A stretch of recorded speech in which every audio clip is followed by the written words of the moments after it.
તો હલો મિત્રો, દેવતાના વ્લોગમાં તમારું સ્વાગત છે. રામ રામ, જય માતાજી, જય દ્વારકાધીશ બધાને. અને હું છું તમારો મિત્ર દેવતા આહિર ને આપણા મિની વ્લોગ એટલે કે આપણે નાનો જ વ્લોગ બનાવવાનો છે. તો વ્લોગમાં બન્યા રહેજો અને તમને હું આગળ મજા કરાવું. તો મિત્રો આ છે બાજરો અને આગળ આમ દેખાય ઓલા આપણે આખો આખો છે ઓલો ત્રાવા થાંભલો. અને તમે જોઈ લો આપણી બાજરી અત્યારે લહેરાઈ રહી છે. એને જમાવટ છે, તમે ભાળો છો.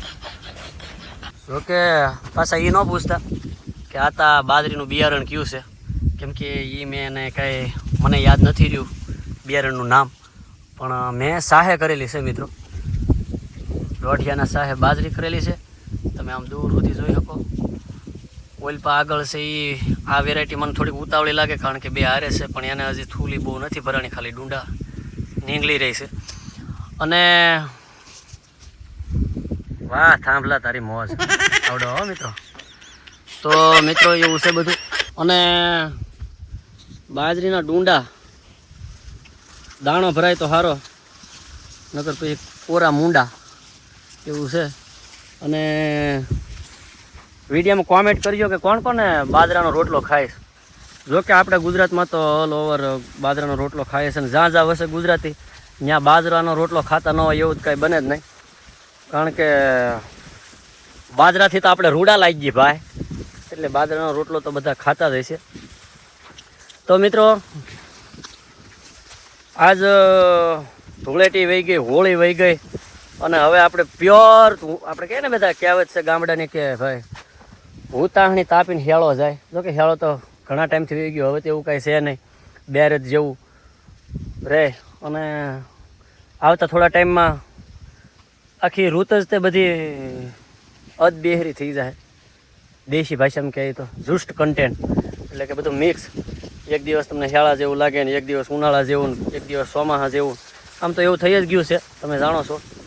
એટલે તે તબિયત હાચવવી બહુ જરૂરી છે. તો મિત્રો તબિયતનું ખાસ ધ્યાન રાખવું અને બને એટલું દેશી ખાણું રાખવું.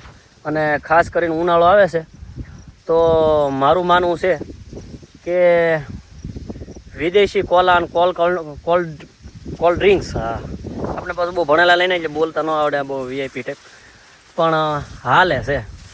તમે સમજી જાઓ એ બહુ મોટી વાત છે. એટલે મિત્રો ઘણી બધી કોકા કોલા અને થમ્સઅપ ને આ ને તે ઘણી બધી આવે છે વિદેશી બ્રાન્ડની ઠંડા પીણા માટે બધી સોડાઓ. તો એ કોલ્ડ ડ્રિંક્સ પીવા કરતાંય એક ખેડૂતના ખેતરમાં પાકેલી હેરડી અને એ દેશી રસ પીવો અને એનો ભાવ રાખો, દેશી રસ પીવાનો.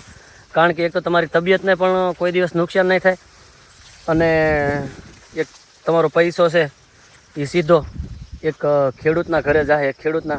અને તમારા દેશની અંદર રોજગાર જે અહીંનો વ્યક્તિ છે એ બધી કમાણી અહીંયા જ રહેશે. તો શેરડીનો રસ પીવાનો આગ્રહ રાખો, મારું એવું માનવું છે, જો આ દેશના નાગરિક હો તો. કારણ કે સ્વાદિષ્ટ છે ને એ વેસ્ટ જ છે.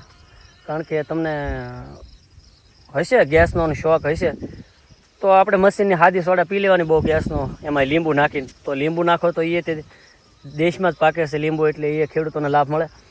તો બને એટલું દેશી ખાણું ખાવ પીવો તો તબિયતો પણ જળવાઈ રહે, અને દેશના ખેડૂતને, દેશના એક રોજગાર, એક મજૂરી કરતો માણસ, એ બધાને રોજગાર મળી રહે. અને આનાથી જ દેશ મજબૂત અને દેશ આત્મનિર્ભર બનશે. બાકી તો આપણે એકચ્યુઅલી બધું વીઆઈપી ટાઈપ આમ કલરફુલ દેખાય ને આમ એવી બધી બોટલોમાં ને આમ બ્રાન્ડના લેબલ મારેલા હોય. આપણે જ મિત્રો બ્રાન્ડ છે, તો આપણી પહેલી બધા ખરીદવાનો આગ્રહ રાખવા જોઈએ. બાકી આપણે વિદેશમાંથી બ્રાન્ડ આવે ને એ બ્રાન્ડ કરોડો રૂપિયા એ પૈસાવાળા છે એ કદાચ દેખાડીને પીતા હોય. બાકી સુખી જીવન. અને અમારે આતા અવારનવાર કે તમે સુખી કેમ? તો સુખી આપણે એવી રીતે કે તમે ડૉક્ટરને ન ગોતો અને તમને પોલીસ ન ગોતે, એટલે તમે આ દુનિયાના મોટામાં મોટા સુખી. તો મારું એવું કહેવાનું છે કે તમારે જો કે પોલીસને આપણે ગોતાવી જ નથી ભાઈ, ન કરે નારાયણ પછી તો કદાચ એવા કાર્ય કરીએ તો ગોતે તે. પણ તમે ક્યારેય ડૉક્ટરને ન ગોતો એવા પ્રયાસો એ આપણે હાથમાં છે કે આપણે ખાનપાન અને બધી વસ્તુ સારી રાખીએ તો આપણે ડૉક્ટરને ગોતવો જ ન પડે. તો એવી બધી વાતો છે મિત્રો. અને હું બાજરીમાં આટા મારતો મને એમ થયું કે હાલો એક વ્લોગ દાબી દઉં, તો મેં સીધો વિડીયો ચાલુ કર્યો તમારા સમક્ષ. આપણે તમને ખબર છે કોઈ પ્લાનિંગ હોય નહીં, અને આપણે કાંઈ પાકું કરીને કાંઈ બોલતા નથી કે આજ શું બોલવું ને કેમ બોલવું ને એવું બધું. એ તો તમને ખબર હશે, તમે ભલી ભાતી જાણો છો. આપણે જે દ્વારકાધીશ અને મા માંગલ જે હુજાડે, માતાજી હુજાડે એ બોલીએ બસ. ગાંડી ગેલી આપણી ભાષા છે, અને આમાં હવાય અને નિર્દોષ અને નિસ્વાર્થ બોલવાનો ભાવ રાખીએ. બાકી બીજું કાંઈ છે ને, તમે જોવો છો જે વર્ગ આપણે જોડાણેલો છે એને ખૂબ આનંદ આવે છે, અને એ જ મારો આનંદ છે, તમારા આનંદમાં આપણો આનંદ. તો એવા ભાવથી. બાકી તો મિત્રો બાજરો તો બાજરો છે. જો તમે જો કે આની બહુ ઊંચાઈ નથી બાજરીની, ઉતાવળી વેરાયટી છે. એટલે કારણ કે આપણે પાસે અહીંયા પાણીના બહુ સારા રહ્યા ને, એટલે ઉતાવળી વેરાયટી વાવવી પડે. લઈને નકર અહીંયા બરોબર ડૂંડું નીકળવાનું થાય ને અહીંયા પાણી વયું થાય તો ડોહીને હાંઠિયો બધું જાય. એટલે વેરાયટી ઉતાવળી કરી. પણ આ બાજરી લગભગ અવારનવાર અમે બધા વાવીએ છીએ, અને બહુ ખાધે મીઠો થાય. હવે મને આનું કઈ બ્રાન્ડ છે, બ્રાન્ડનું નામ શું છે એ ઠેલીનું નામ ટૂંકમાં મને યાદ નથી રહ્યું. બાકી બાજરી સુપર ખાધે થાય છે, ગત વર્ષે પણ હતી. અને બાજરી આવી છે મિત્રો. ટૂંકમાં આ ક્યારા નથી, નીકુએ કરેલી છે.